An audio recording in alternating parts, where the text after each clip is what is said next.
Bueno, pues si os parece, son y media. Vamos a dar inicio al acto. Buenos días. No sé si se escucha bien. Muy bien. Buenos días a todas y a todos.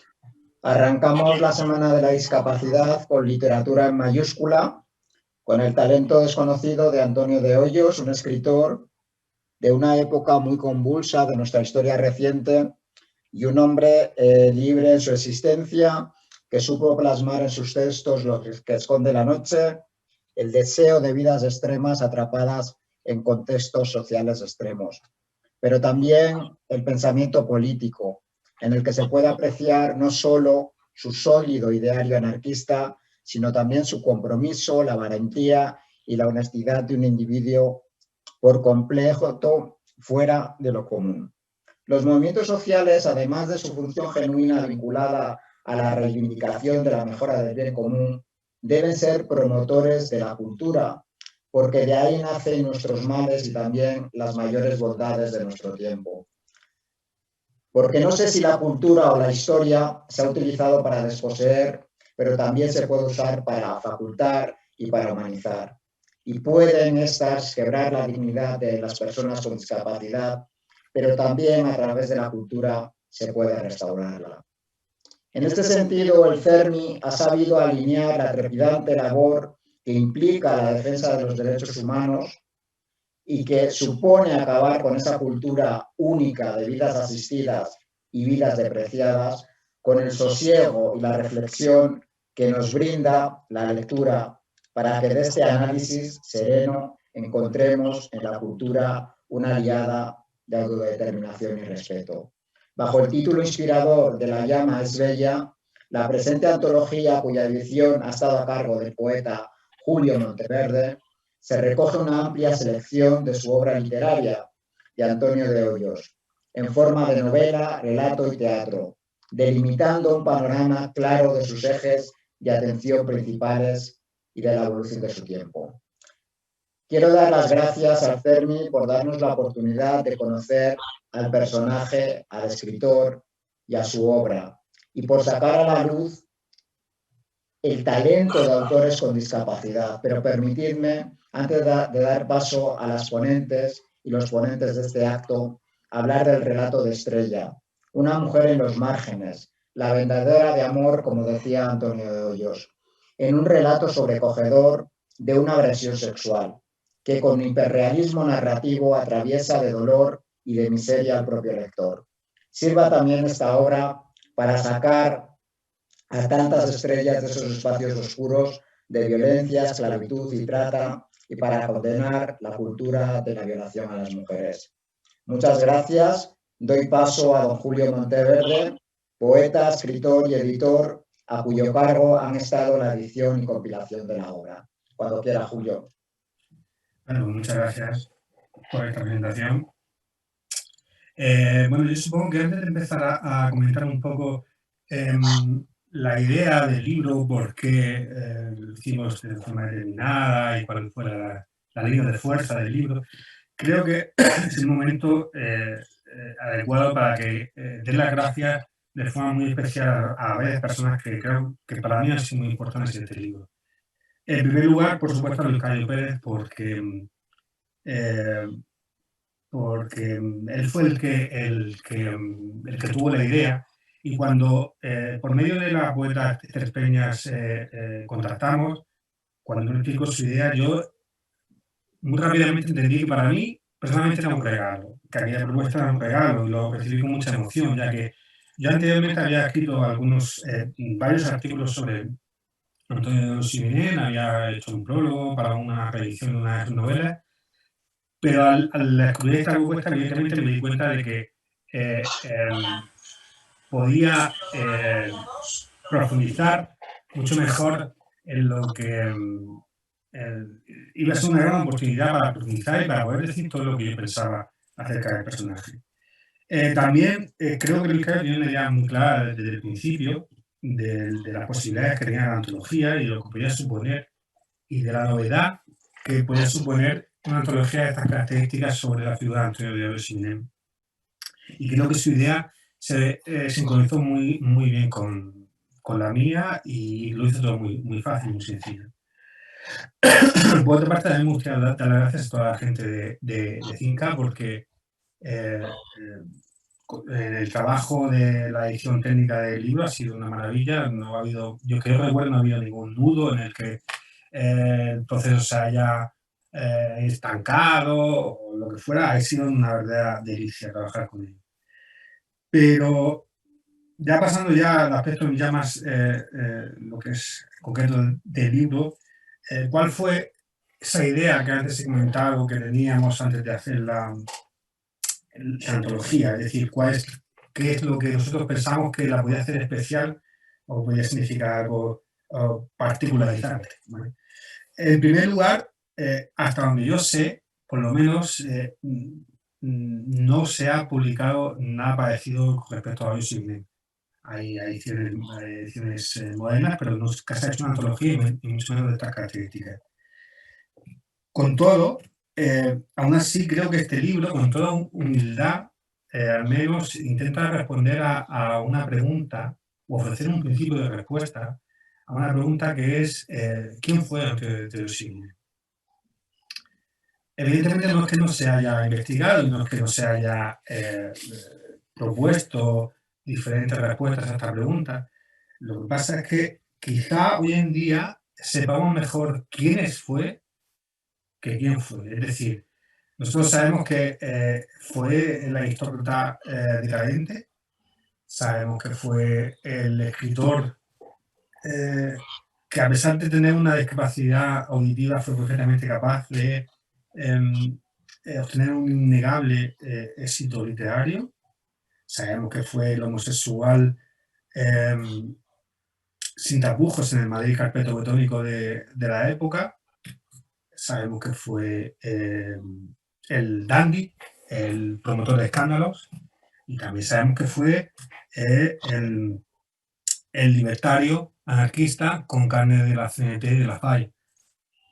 Sin embargo, todas estas facetas a día de hoy todavía demandan que en cierto modo, que se unifiquen, porque hasta a día de hoy lo que tenemos sería más una superposición de todas estas facetas, quizás apiladas encima de otra, pero sin esa visión de conjunto. Sobre todo a falta de la gran biografía que sigue sin llegar por diferentes razones, pero que sería un gran paso para obtener esa gran visión de conjunto. Nuestra idea, por tanto, fue desde el principio intentar buscar la figura real, ese conjunto que fue evolucionando con el tiempo, pero que respondía en definitiva a una unidad biográfica. Se puede entender con una unidad biográfica. Para ello, por supuesto, la antología ha pretendido ofrecer un conjunto de los géneros que él más frecuentó, es decir, la novela, el cuento, el teatro y el ensayo periodístico, que también engloba, dentro del ensayo periodístico también se puede encontrar lo que era su producción ensayística como tal, porque muchas veces los artículos eran más de fondo, ¿vale? De ideas. Pero en nuestro intento de conseguir esto, pronto caímos en la cuenta de que había una evidente desproporción en la atención de los diferentes factores que conforman su vida, ¿vale? Y esto es así porque con demasiada frecuencia la última parte de su vida, durante la guerra civil, ha sido minimizada en cierto modo, ¿vale? En principio porque siempre supone un problema, es una época de su vida muy problemática, que supone muchas preguntas y un esfuerzo por salir de las ideas recibidas que suelen tener, y cuando no se ha hecho directamente calificarla como una especie de pirueta, última pirueta del personaje. Pero nosotros, sin embargo, sabíamos que sin esa parte concreta la antología no podía tener un carácter completo. Para nosotros, como digo, por tanto, el problema consistía en que sobre la última parte de su vida durante la guerra civil, en la que él está solo en Madrid y renuncia a cualquier otro tipo de escritura que no sea la periodística, sobre eso no había prácticamente nada, ¿vale? En 1979 Solo en 1969 Díaz Plaja publicó tres o cuatro artículos en un libro que él publicó que es una antología, digamos, monumental de colaboraciones de escritores durante la Guerra Civil, colaboraciones en prensa. Es un libro muy extenso y que lleva colaboraciones de todo el arco, de los dos bandos, de todo el arco ideológico. Y ahí Díaz Plaja metió 4 artículos que recuerda. Ahí es lo único que había publicado de su republicado, porque decir, o sea, después de que no fue retomado después de la primera publicación en prensa. Teniendo en cuenta que Antonio de Hoyos y Guinén durante la Guerra Civil escribió más o menos una media de un artículo al día, publicó un artículo al día, él tenía una colaboración que era cada 2 o 3 días publicaba un artículo en El Sindicalista, y luego en los días que no publicaba en otros periódicos como Sociedad Obrera, CNT, Tiempos Nuevos, etc.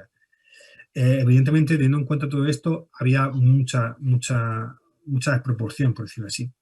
Lo que hicimos, por tanto, fue, siguiendo el camino que abrieron las investigaciones de la profesora Carmen Alfonso García, fue acudir directamente a la Biblioteca de Madrid para consultar directamente los fondos de la colección del Sindicalista.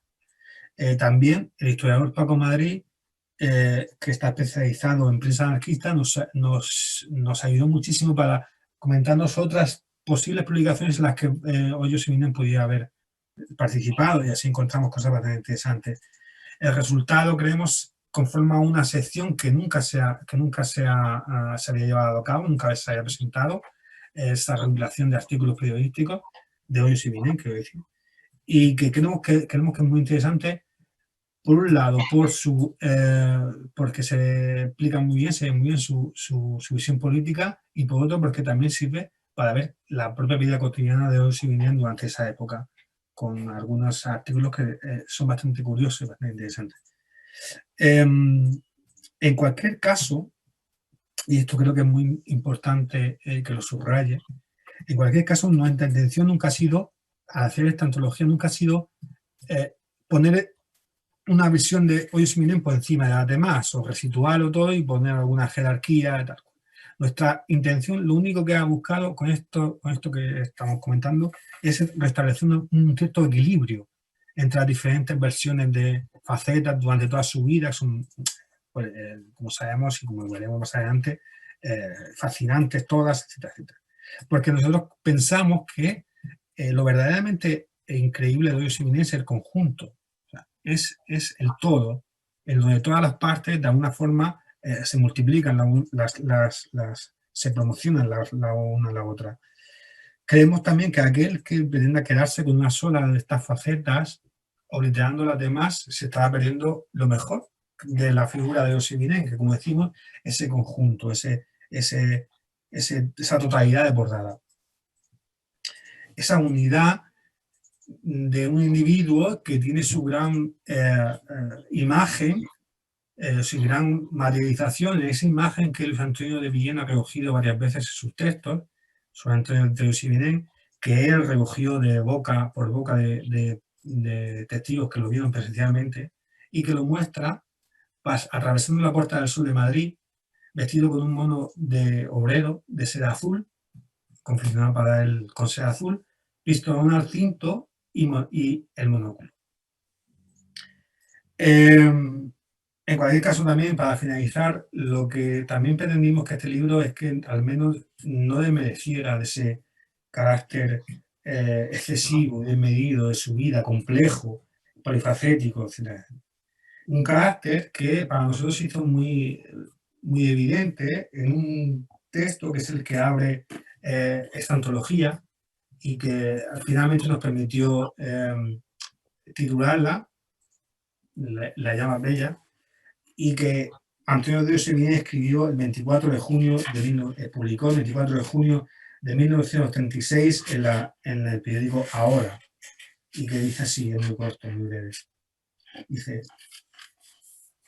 la llama es bella, la llama es bella, el más hermoso de todos los dramas danuncianos, la figlia di Iorio, acaba con las palabras maravillosas de la heroína que se abrasa en la hoguera. La fiamma è bella. Pues bien, esta afirmación suprema, si buscase trucos para darle un aire estético a mi obra, podría ser el mote o lema que usara en mis escritos, en mi vida toda. Muchas gracias.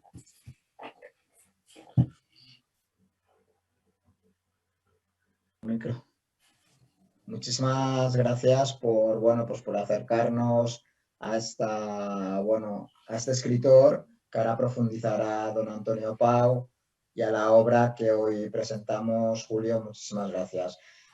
Toma la palabra Antonio Pau, jurista, escritor y académico, que, bueno, en este lugar va a glosar la figura del autor, de Antonio de Hoyos y Binet, y la relevancia y oportunidad para esta compilación. Cuando quieras, Antonio. Muchas gracias. Yo, ante todo, quiero agradecer la invitación a participar en la presentación de esta antología de Antonio de Hoyos y felicitar muy sinceramente a Ediciones Cinca y al antólogo y estudioso de la obra de Hoyos, Julio Monteverde, porque ha hecho una cosa enormemente acertada, que es hacer precisamente una antología de un autor que, como mejor se le puede representar, es a través de una antología. Habría sido un exceso intentar publicar las obras completas, sería uno de esos extraños alardes editoriales que hacen los ayuntamientos y las comunidades autónomas y las diputaciones provinciales de algunos personajes locales. Y también porque las novelas más largas de Antonio de Hoyos, como La vejez del Yogábalo, El horror de morir o El crimen del fauno, resultan hoy muy alejadas de la sensibilidad común, porque los gustos de las novelas de sexo y las novelas de terror ha cogido unos derroteros muy distintos en este siglo XXI al que tenían en el siglo XX. Todo esto no significa en absoluto que Antonio de Hoyos no sea un gran escritor, lo es, y una prueba es que en los últimos 40 años se hayan reeditado 9 novelas suyas y se hayan recogido artículos y relatos suyos en 3 antologías y se le haya dedicado una extensísima tesis doctoral en fecha muy reciente, en el año 2010. Probablemente por influencia de mis muchas lecturas de César González Ruano, siempre me he imaginado a Antonio de Hoyos en su madriguera, más que su casa, de la calle Marqués de Riscal número 3, una casa-palacio que desdichadamente se derribó, debe ser en una fecha muy lejana, porque el edificio actual es bastante reciente, y en el que él ocupaba el semisótano. En la parte de arriba de la casa vivían su madre y vivía su hermano mayor, José María, que había heredado los títulos más importantes de la familia, el marquesado de Hoyos, el marquesado de Somoza y el vizcondado de la Manzanera, el primero de esos títulos con grandeza de España. También Antonio de Hoyos tenía un título de gran relevancia, el título de marqués de Vinent, título también con grandeza, que lo concedió Isabel II y probablemente sea el último título que concedió, porque es un título de junio de 1868, es decir, 3 meses antes de la Revolución de 1868, la Revolución Septembrina, la Revolución gloriosa, y que se le había concedido a su abuelo materno, que era senador por designación real. Y desde esa ventana de la calle de Marqués de Riscal, casi a ras de suelo, se verían los muebles antiguos y de estilo que con su especial gusto había reunido Antonio de Hoyos en su casa y la había recubierto con brocados de seda, con telas muy lujosas, con damascos y con terciopelos, y todo ello en tonos oscuros, y Antonio de Hoyos andaría entre esos muebles oscuros también decorados con su monóculo y con su capa madrileña. En la vida y sobre todo en la obra, o no sobre todo porque estarían en el mismo plano, en la vida y en la obra de Antonio de Hoyos hay una fecha y un momento decisivo, que es el año 1920, en que conoce en una librería de Barcelona a Ángel Pestaña. Ángel Pestaña, el gran anarcosindicalista, secretario general de la CNT y fundador del Partido Sindicalista, del que fue diputado en las elecciones de 1936. Una particularidad de Ángel Pestaña es que nunca apoyó la violencia del anarquismo que tanto azotó Cataluña y especialmente Barcelona en la década de los años 20 y también en la década de los años 30. Pestaña fue siempre absolutamente contrario al terrorismo. Esta fecha de 1920 se convierte en un parteaguas, en una línea divisoria muy nítida en la existencia de Antonio de Hoyos. Hay un antes y un después de esa fecha. El propio Antonio de Hoyos describe así su evolución. Yo era un burguesito hecho de tópicos y pasé a tener un altísimo sentido humano. Es curioso que hable de burguesito cuando él socialmente no era un burgués, sino que era un aristócrata, pero es una de esas muchas contradicciones que él mismo quiso introducir en su vida. Era un grande de España anarquista. Y una de las mistificaciones es decir, por ejemplo, que cuando conoció a Ángel Pestaña en 1920, él tenía 20 y pocos años, cuando en realidad tenía ya 36 y por eso la influencia fue tan decisiva. Es un enorme acierto de esta antología el recoger las dos etapas de la obra de Antonio de Hoyos. Una primera etapa que yo preferiría llamar preciosista a llamarla decadentista, porque decadentista tiene un tinte peyorativo. Es preciosista con ciertos tintes o tonos dramáticos, por eso dice él que el pecado y la noche son los leitmotiv de su obra, y luego junto o a continuación de esta etapa preciosista tiene una etapa de sobriedad estilística que a mí me parece muy superior a la de la primera etapa. La etapa preciosista tiene dos magníficos ejemplos en esta antología que hoy presentamos. El primero de ellos es la novela Cuestión de ambiente del año 1903. No hay que perder de vista la importancia literaria que tiene la fecha del año 1943, porque es el año en el que viene por primera vez a España Rubén Darío y es el año en que Juan Ramón Jiménez publica su libro de poemas Arias Tristes. Por cierto, un libro de poemas dedicado a un jardín de Madrid, el Jardín del Sanatorio del Rosario, que hace años yo intenté que se declarara bien de interés cultural precisamente por ser el único jardín de Madrid que tiene un libro entero dedicado a él. Se iniciaron los trámites de la declaración de interés cultural, pero en ese momento estaba en obras el Sanatorio del Rosario, ha estado permanentemente en obras porque se ha ido ampliando a las calles con las que linda, pero afortunadamente, aunque luego no ha habido, parece ser, interés en continuar con esta declaración de interés cultural, afortunadamente el Jardín del Sanatorio del Rosario se conserva perfectamente y con la descripción de todos los elementos y todos los árboles que Juan Ramón Jiménez describe en este libro de Arias Tristes. El segundo ejemplo que en la antología tenemos de esta etapa preciosista es El caso clínico, que es del año 1917. Es un libro enormemente significativo de esta etapa de Antonio de Hoyos porque no hay apenas un sustantivo en que no vaya unido a un adjetivo. Si me permiten que recuerde las primeras palabras de la primera hoja, o más aún de la primera hoja, dan una gran idea del preciosismo de la literatura, de esta etapa de la literatura de Antonio de Hoyos.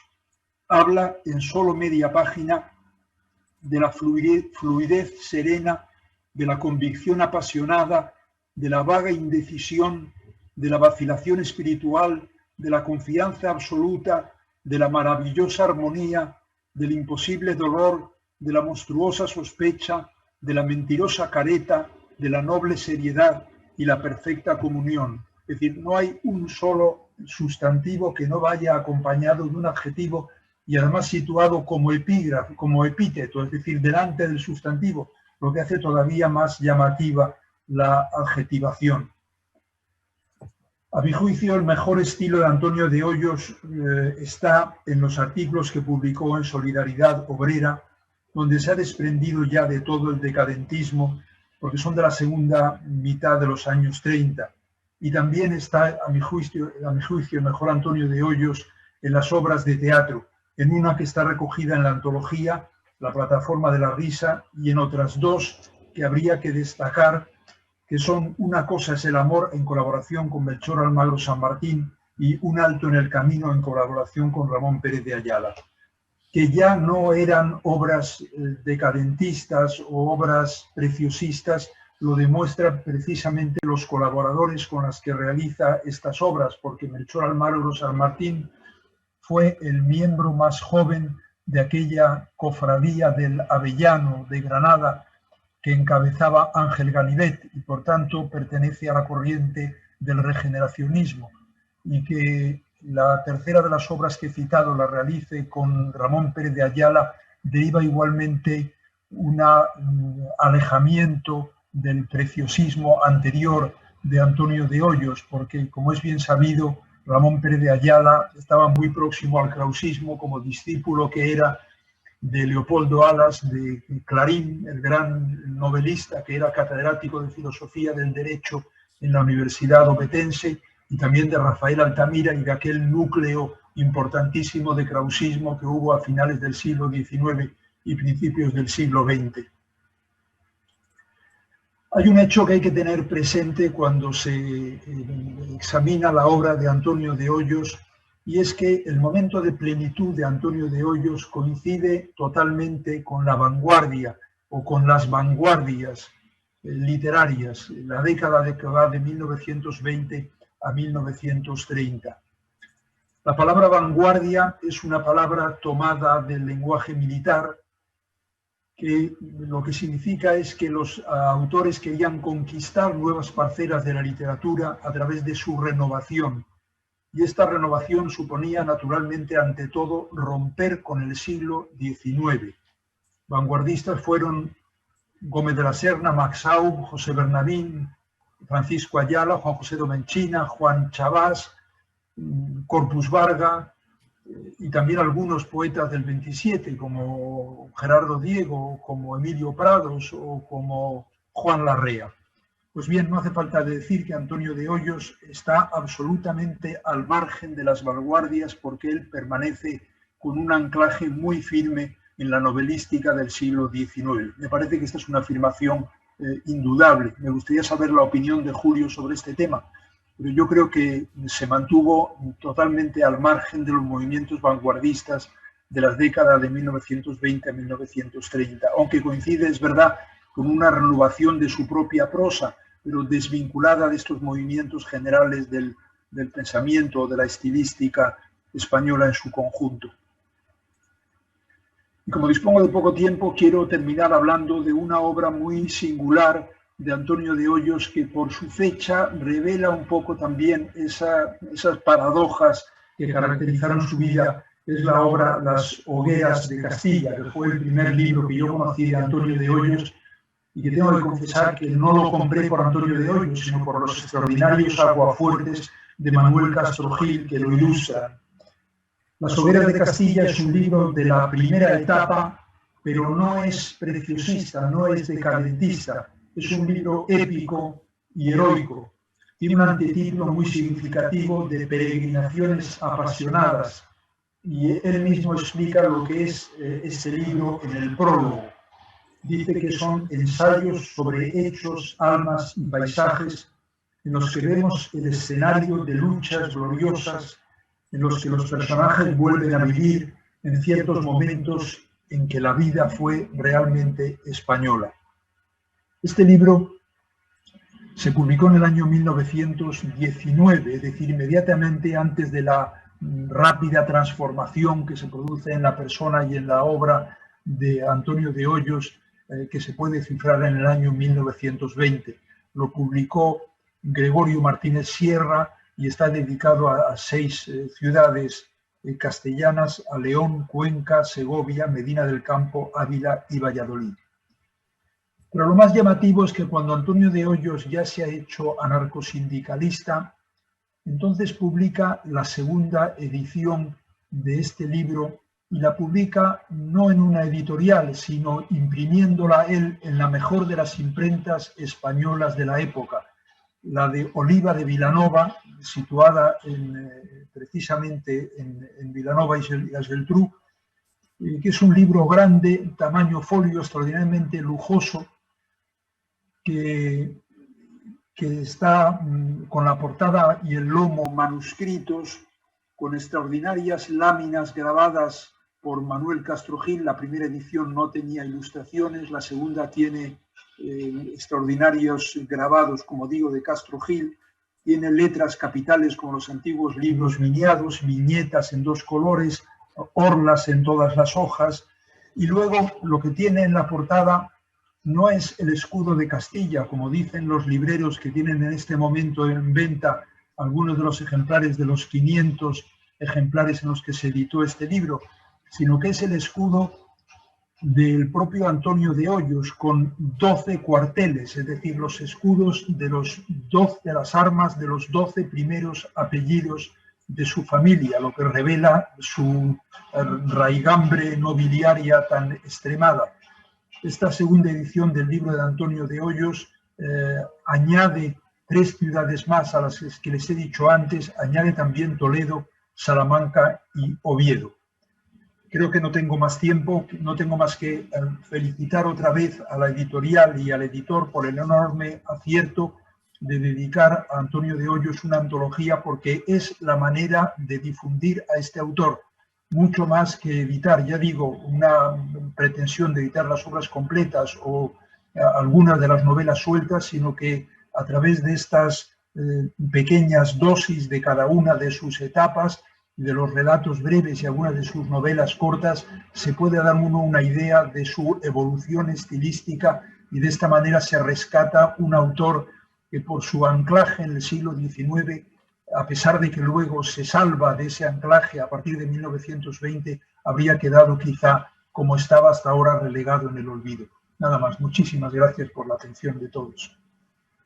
Muchas gracias, Antonio, por acercarnos al autor con tanta erudición. Ha sido un gusto y un lujo escucharle. Y a continuación, pues toma la palabra el presidente del CERMI, Luis Cayo Pérez, y director de estas colecciones que nos, como decía al principio, pues conectan la cultura con los derechos humanos de las personas con discapacidad. Cuando quieras, presidente. Buenos días, gracias, muchas gracias Jesús Martín por hacer de conductor de este acto virtual de presentación de esta antología. Un saludo afectuoso, cordial y agradecido al editor, a quien ha tenido a su cargo la edición tan brillante, tan atinada, tan acertada, al poeta y escritor y también editor Julio Monteverde, en el que no tuvo dudas en ningún momento de atender este ruego que le hacíamos de asumir el encargo de confeccionar esta antología. Por supuesto, Antonio Pau, yo creo que hay mucha erudición en él, pero también mucho sentimiento y mucho conocimiento, ¿no? Un don de la penetración, y creo que nos ha ofrecido pues una semblanza enriquecida de este autor tan multiforme, que hay que abordarlo pues con la pluralidad que él se ofreció a la vida y que por tanto exige de quien intente esa tarea, a veces heroica, pues la mejor y la mayor de los esfuerzos, ¿no? Llegar a entenderlo, a siquiera tratar de entenderlo y de comprenderlo.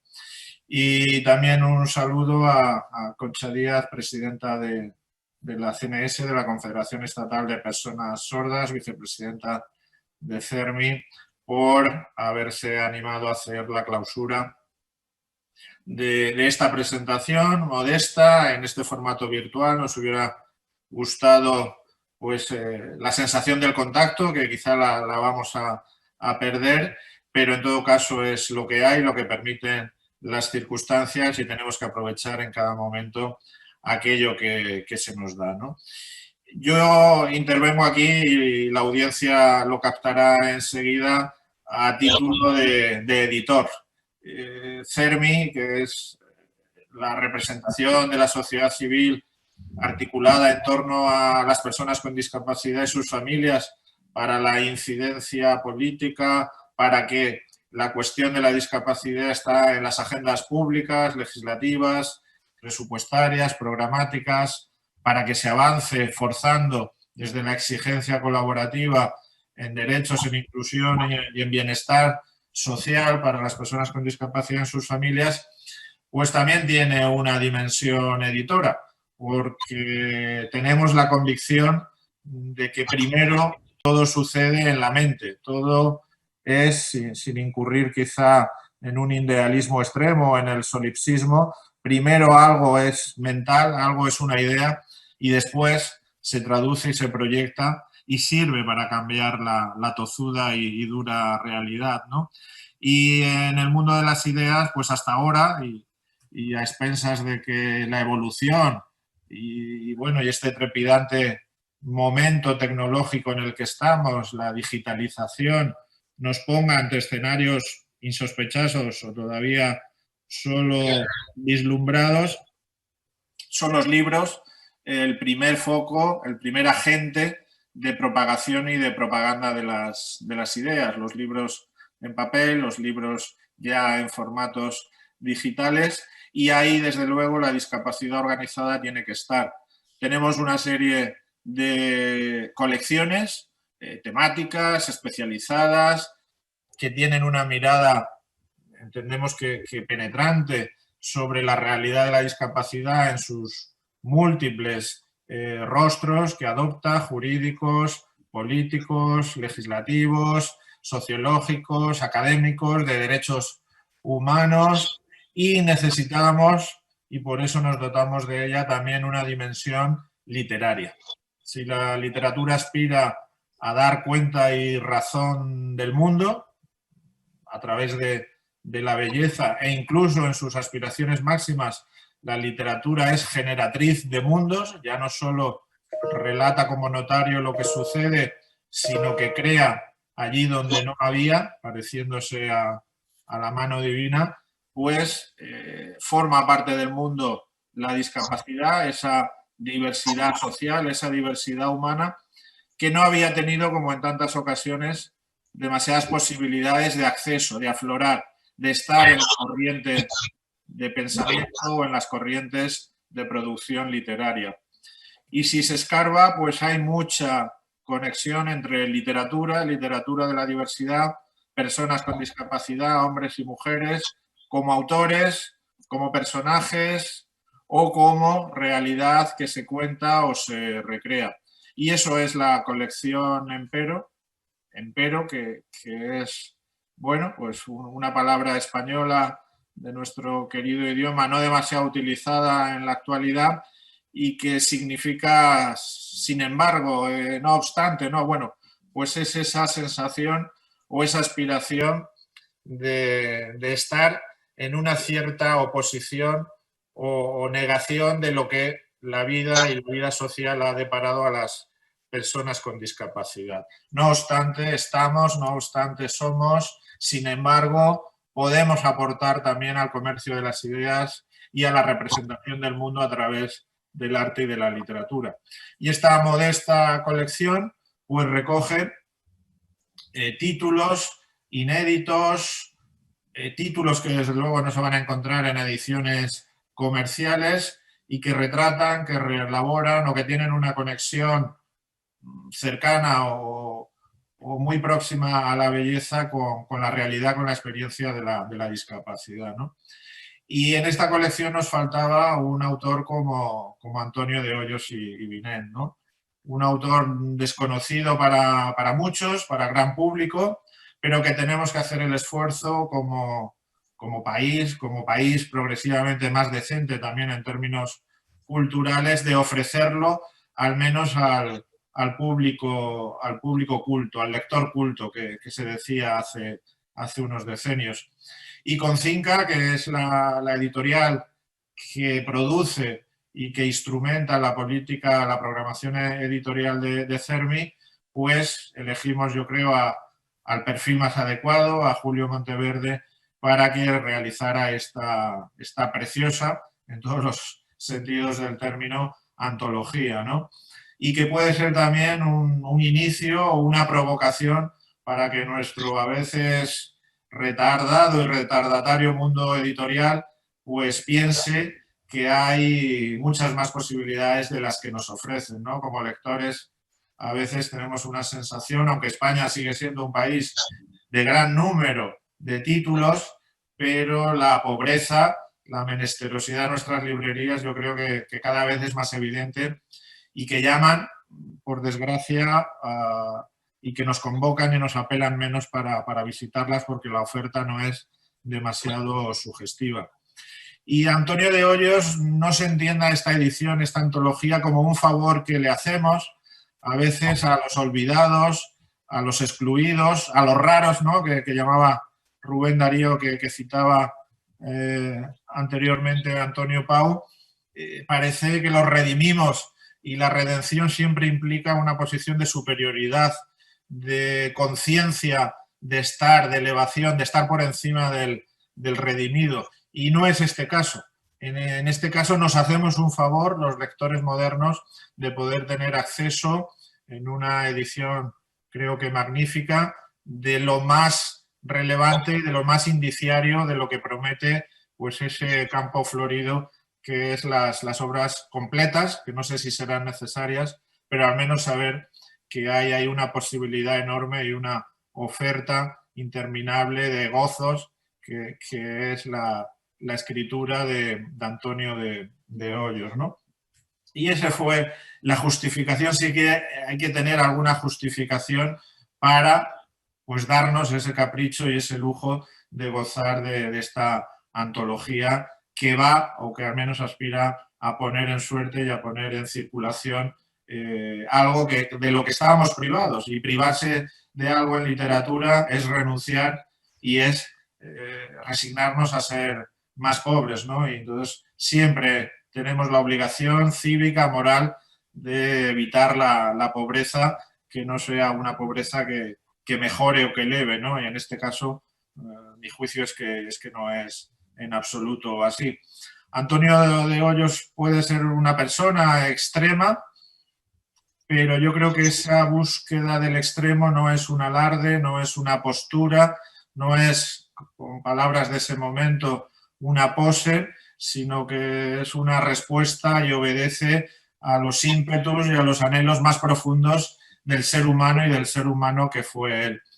La comunidad de las personas con discapacidad, y seguro que Concha en la clausura, refiriéndose a las personas sordas, Antonio de Hoyos era una persona sorda desde muy niño, lo relata, pero nunca vivió esto como pudiera pensarse, como una privación, como una depreciación, como un límite al enorme potencial que él encerraba, ¿no? Lo vivió en todo caso como un desafío que superó y que le sirvió para enriquecerse y enriquecernos a su tiempo y al legado que ha dejado después y que nos permite en esta continuidad que es la cultura, ¿no?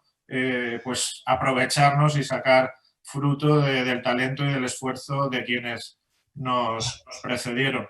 Puede parecer una vida límite, una vida contradictoria, pero yo creo que a él lo involucraba. Creo que era Borges el que definía la plenitud como la acumulación de todas las experiencias posibles. Él quiso vivir, experimentar todas las experiencias posibles, no dejar en ese amplio espectro que es la vida de los seres humanos ninguna parcela sin roturar, sin alimentar, sin nutrir, y eso le llevó pues a todas esas expresiones a veces exuberantes en la literatura, en la vida, en el deporte. Debía tener, ¿no? Y Julio que me corrija, un gran porte, era púgil, era boxeador, en el momento que el boxeo era pues como el jazz y otras expresiones, una novedad absoluta, ¿no? En ese Madrid todavía nada cosmopolita y muy pegado al poblachón manchego que decía Azaña, ¿no? Y creo que tuvo esa plenitud de vida, esa plenitud de arte y acumuló todas las experiencias y su obra pues no deja de ser la decantación de ese deseo. Creo que era Kierkegaard, el filósofo existencialista del siglo XIX, que decía que la tarea del héroe o quien de verdad podía llamarse héroe es el que alineaba o ponía en sincronía su deseo y su deber. Pues yo creo que de algún modo muy sugestivo, muy atrayente, Antonio de Hoyos supo compaginar, supo conciliar su deber con su deseo. y por tanto tenemos un héroe que las comunidades que formamos las personas con discapacidad, las personas sordas, también necesitamos héroes, no sé si al estilo de Carlyle, en todo caso hombres y mujeres representativos, como nos recordaba la obra de Emerson, ¿no? Gente en la que podamos fijarnos, gente de talento, personas que son susceptibles de emular, dechados, yo no sé si de virtudes o de vida perdularia, pero dechados, para saber que somos una comunidad que no tenemos nada que lamentar y que podemos afirmarnos y que podemos confirmarnos viendo historias de vida, personajes, legados artísticos y culturales como el que nos ha dispensado Antonio de Hoyos. Para el CERMI, en esta semana, como decía Jesús al principio, de la discapacidad, concelebramos de modo afirmativo, de modo positivo, pues una vida valiosa y una vida que nos permite a los demás fijarnos en ella y nos da y nos provee de elementos para hacerla más amplia y para sumar experiencias posibles. Y si no llegamos a la plenitud, al menos nos quedaremos en el camino y será en todo caso un camino promisorio y un camino que nos lleva a un fin que no conocemos y eso lo hace todavía más sugestivo y más interesante. Muchas gracias. Muchas gracias, presidente. Querido Luis, sin duda también agradecerte esta apuesta para hacer de las industrias culturales buenos oficios para la mejora colectiva.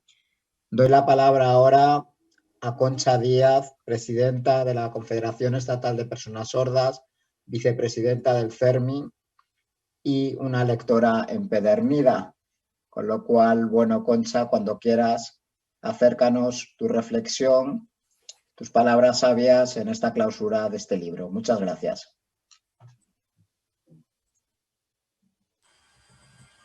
Hola, buenos días. En primer lugar, pues saludar a todas las personas que están hoy acompañándome en este acto de presentación de la antología de Antonio de Hoyos. Agradecer especialmente a Luis Cayo, presidente del CERMI, por invitarme y darme el poder clausurar este acto. Como comentaban anteriormente las personas que han tomado la palabra antes que yo, Antonio de Hoyos y Binet era un escritor de éxito, era un crítico literario, un cronista cultural, un analista sociopolítico, una persona que en la época en la cual él vivía, pues era una persona comprometida. Pero también, como decía Luis anteriormente, era una persona que también tenía muchas otras cosas, y entre ellas es que era una persona sorda. Ser una persona sorda no implica el hecho de que su obra sea mejor o peor. Yo creo que ha influido mucho como persona el ver cómo ve el mundo siendo una persona sorda y también cómo el mundo le veía a él. Desde la Confederación Estatal de Personas Sordas es importante el hecho de dar visibilidad, de una visibilidad de manera positiva a la sordera y a las personas sordas, a las personas con discapacidad en general. Yo creo que todas y todos sabemos, Luis, Jesús, porque hemos vivido, tenemos esa experiencia de vida, de que las personas sordas y que las personas con discapacidad en los diferentes siglos, en los diferentes años, siempre hemos estado invisibles, ocultas y escondidas. Actualmente, en el siglo XXI, parece que tenemos mayor luz, que tenemos mayor protagonismo en nuestras vidas. Poco a poco, las personas con discapacidad vamos formando parte de esos espacios públicos y vamos participando en ellos, en el ámbito laboral, en el ámbito de la vida social, en los medios de comunicación. Somos protagonistas con nuestra propia voz. Nosotras y nosotros movemos la sociedad y hacemos cosas por la sociedad. Yo creo que el hecho de que las personas con discapacidad, las personas sordas en general, destaquemos pues, las problemáticas, las vulneraciones, las discriminaciones y la falta de derechos, es importante, pero también es importante presentar a personas con discapacidad actuales o de antaño, en las cuales, pues, ¿cómo eran estas personas? Yo soy una ciudadana o un ciudadano y yo aporto a la sociedad una serie de cosas, hacer ver qué cosas aportamos a la sociedad o qué cosas se aportaban. Desde la Confederación Estatal de Personas Sordas realizamos una publicación de un autor sordo, un investigador llamado Andrés, y este libro lo que hacía era recoger a grandes personajes sordos, tiene 2 ediciones, y se investigaba aquí en España, se hizo una investigación de una recogida de la vida breve de las personas sordas famosas en las diferentes épocas y en la actualidad, personas vivas y muertas, la historia de estas personas y el protagonismo de estas propias personas sordas. En los diferentes momentos en los que han vivido se destaca el arte, la literatura, el deporte, la educación, la política, el activismo. Todo esto se destaca en toda esta literatura y son personas diferentes que lo que coincide en estas personas, aunque sean diferentes épocas, es que no lo han tenido fácil para vivir en sociedad. Han visto prejuicios, han visto el hecho de que las personas sordas estaban muy condicionadas acerca de lo que podían hacer o lo que no podían hacer. Y una persona que seleccionó a Andrés fue, precisamente en este libro, a Antonio de Hoyos y Binet. Yo creo, Luis, que es justo el que cuando descubramos o redescubrimos la historia de nuestro país, de las mujeres y hombres sordos, o de las mujeres y hombres con discapacidad, que ayer y hoy han dado algo a la sociedad, es justo, como decías anteriormente, Luis, el mostrarse ese ejemplo, mostrar ese ejemplo en la sociedad. Y también las personas con discapacidad necesitan estos ejemplos, pero no podemos olvidar a las niñas y a los niños con discapacidad que necesitan durante este crecimiento tener ejemplos diversos de los diferentes ámbitos que les hace ver que pueden crecer y que pueden ser como ellos quieran ser.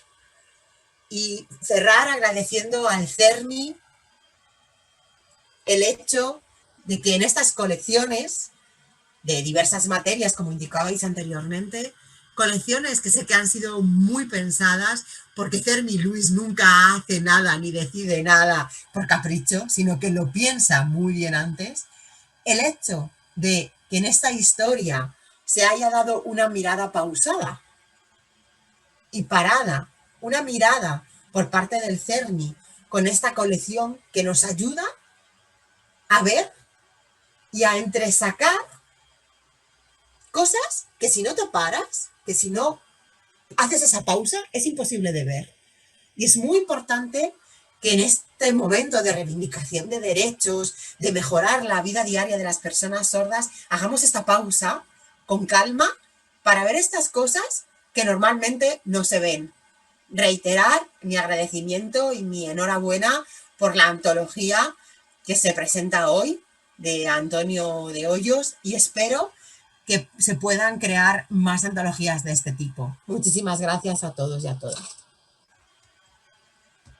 Muchas gracias, querida Concha, presidenta de la CNSE. Y bueno, hemos puesto en el chat el enlace para la consulta de la obra en la página web del CERMI. Está disponible para todas y todas que queréis. Bueno, yo creo que ya hemos sembrado una semilla importante, un estímulo vigoroso para leer y acercarnos a la obra de Antonio de Hoyos, a esta llama es bella.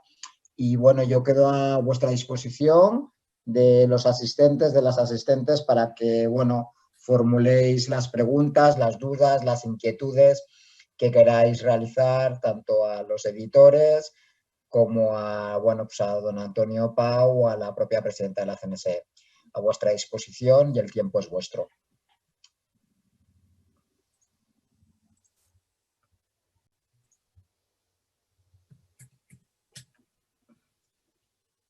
Tendríais que quitar el silencio de los micros o por el chat, como os sintáis más cómodos.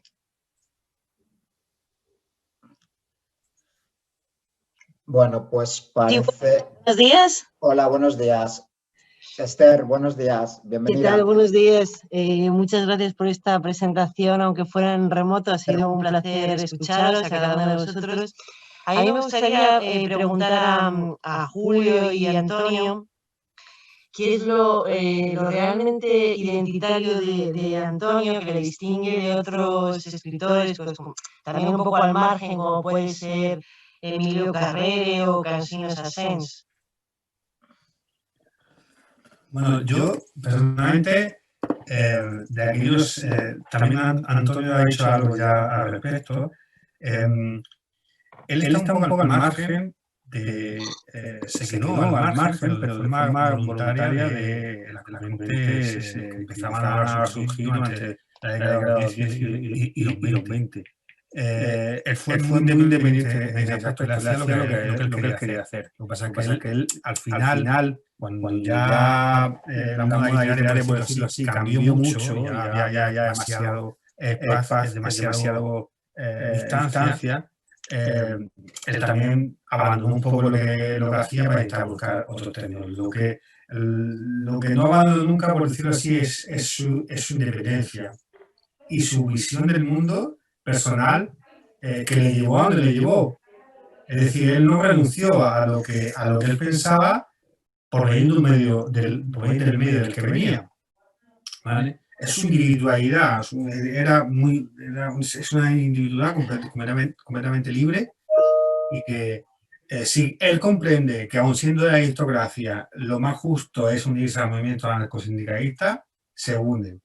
Pero si él piensa que, aun siendo del movimiento anarcosindicalista, debe de seguir llevando el monóculo siempre, que es su señal de identidad, lo sigue llevando.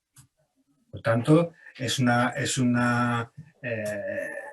es lo que evidentemente, dentro de lo que de los personajes, por ejemplo, los que ha citado Carrere y demás, evidentemente la presencia individual del escritor es muy fuerte, y la creación de ese individuo, figura, es muy fuerte, pero claro, en Hoyos es muy diferente.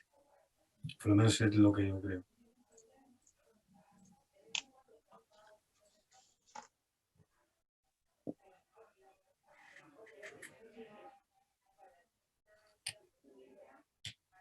No sé si Antonio quiere complementar alguna cuestión. Sí, yo coincido con lo que dice Julio completamente, que Antonio de Hoyos fue a su aire, él tenía una manera de hacer con una enorme personalidad, y es muy llamativa su evolución, porque en cierto modo se parece, salvando las distancias porque son escritores muy distintos, un poco a la evolución de Juan Ramón Jiménez. Tiene esa primera etapa vestida de extraños ropajes, como decía de sí mismo Juan Ramón Jiménez, cuando con una prosa, un verso muy recargado. En el caso de Juan Ramón Jiménez, los primeros libros, Almas de Violeta, Ninfeas, Arias Tristes, y después se va despojando de esos ropajes la poesía de Juan Ramón Jiménez y también la prosa de Antonio de Hoyos. A mí esta evolución me parece enormemente valiosa. Creo que los artículos de Solidaridad Obrera y también algunas de sus obras de teatro son de una tersura que tienen un valor literario extraordinario. La primera etapa quedará como de lo que era la 90, cuando estaba tan influenciada por el modernismo. Después la evolución cómo se va limpiando su prosa de todas esas evidencias coloristas, y se va quedando una prosa muy, muy tersa. Me parece que es interesante ver a Antonio de Hoyos en paralelo con Juan Ramón Jiménez y con estos autores que han tenido una personalidad propia, que no han podido evitar, claro, naturalmente, la influencia de algunos movimientos que culminaban en la época en que ellos estaban en activo. Muchas gracias. Jesús. Muchas gracias, Esther, por la pregunta. Y bueno, pues al Antonio Jesús. ya... Sí. Quería intervenir, si es posible, si no hay... Sí, por supuesto. Gracias. Si no hay otras personas que hayan pedido la palabra. Es una pregunta conjunta a Antonio Pau y a Julio Monteverde. En la etapa política, en la etapa militante, la última de su vida, quería preguntar sobre la relación de Antonio de Hoyos con España, con el concepto de España, que es una relación, a mi modo de ver, plácida, desde alguien que tiene una posición extremista de izquierdas, ¿no? Que en los momentos actuales pues parece que el concepto, el sentimiento de España siempre es discutido, y no solo discutible, sino sobre todo discutido.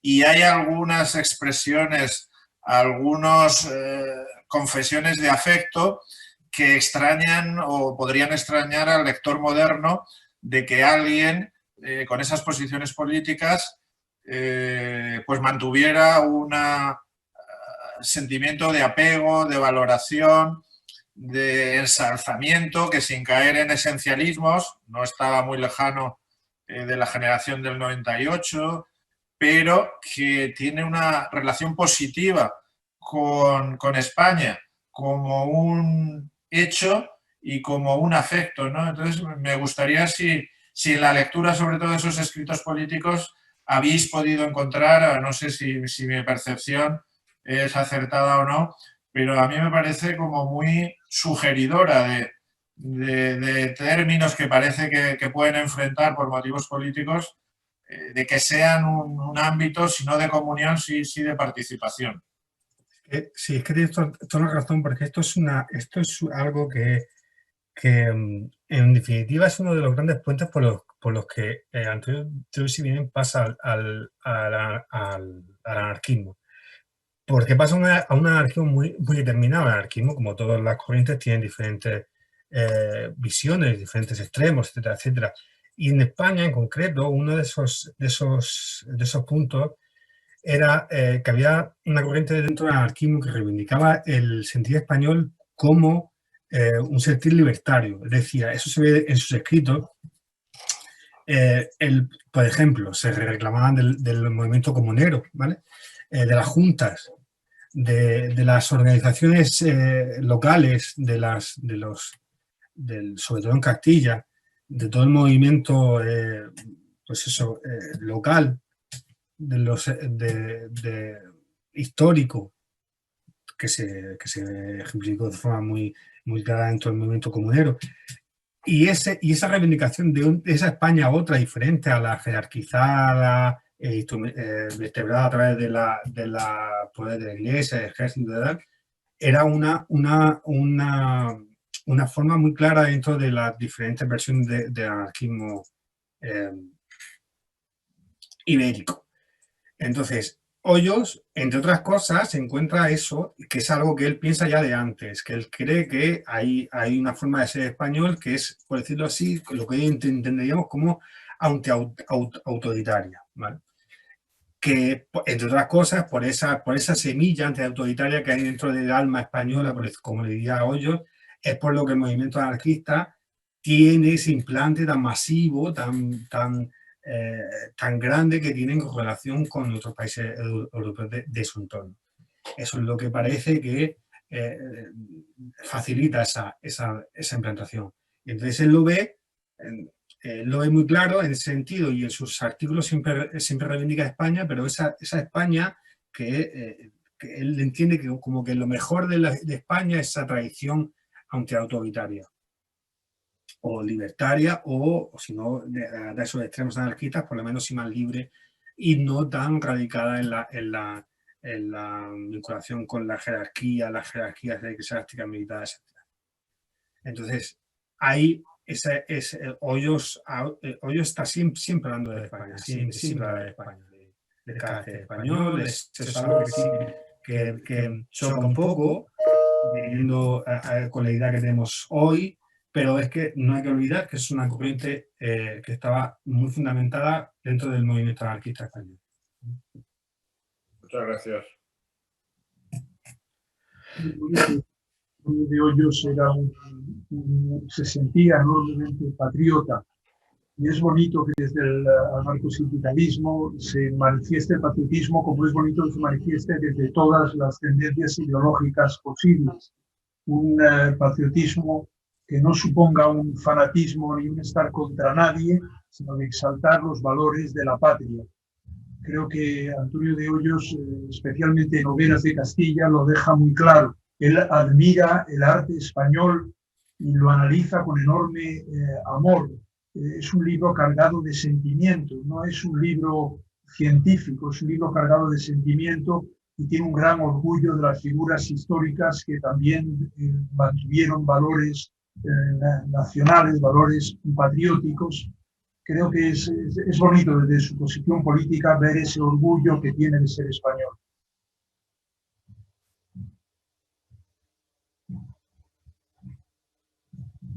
La verdad es que podríamos estar toda la mañana escuchándoos, aprendiendo y bueno, profundizando en el autor, en el personaje y en su obra. De verdad, lo decía al inicio, yo creo que no puede haber mejor manera de iniciar esta semana de reivindicación de derechos, la semana en la que, bueno, en la que le decimos a la sociedad que somos sujetos de derechos y no objeto de derechos, titulares de todos los derechos humanos, que con la presentación de esta obra.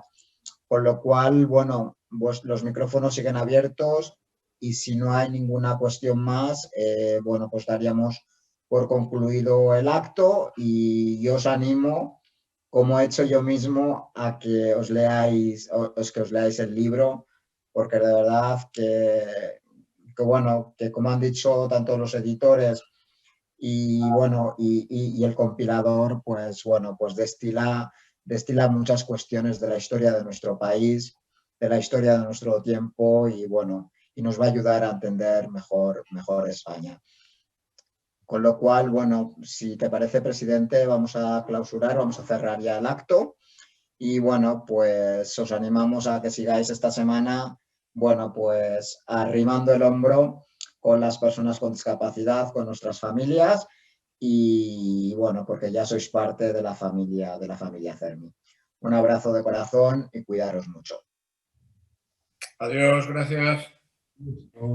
Adiós, chao. Adiós.